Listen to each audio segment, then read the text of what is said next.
It's interesting because, of course, I didn't plan for a book about loss, a book called How to Lose Everything to come out in the year where everyone is losing something. And a lot of us have lost the same thing. We've all lost potential.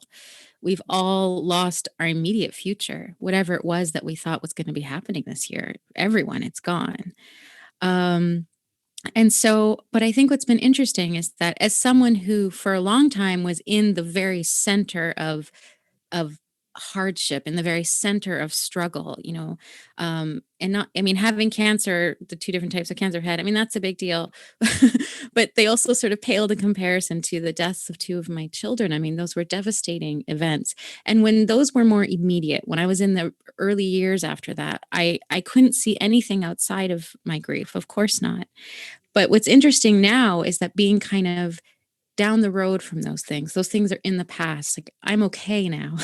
Enough time has passed, which is what made it possible for me to write a book and talk about these things. They had to be behind me so that I could look back at them.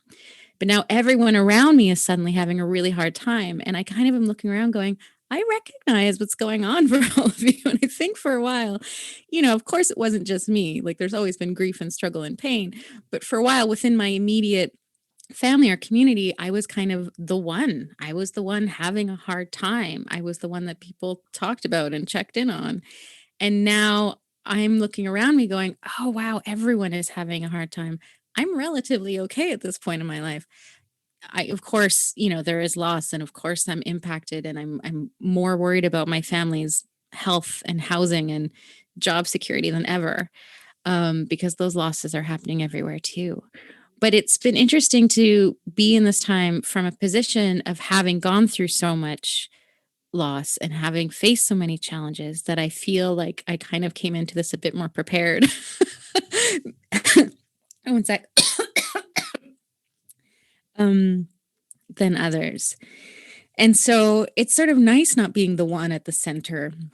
It's sort of nice being the one that can now offer some support and offer some comfort and offer guidance because I received it for so long. I mean, I think people sometimes look at me and they say, "Oh, you're so strong and you're so resilient." And not to diminish that I am those things, but I was also remarkably cared for. I've had so much support. I have had resources. I have had access to therapists. I mean, that's huge. That's an incredible privilege. And I have always been housed, and I have always had family and people feeding me and helping me. And it's those things that have gotten me to this point. It's not a personal fire within me. I mean, I made choices, of course, but without those resources around me, I wouldn't be okay. And so I think that's also changed how I'm looking around at the world right now. It's like, okay, what resources are there? How can we share them? Who needs more help than others? Are we doing everything we can? Because I know that's what made a difference for me individually. Mhm.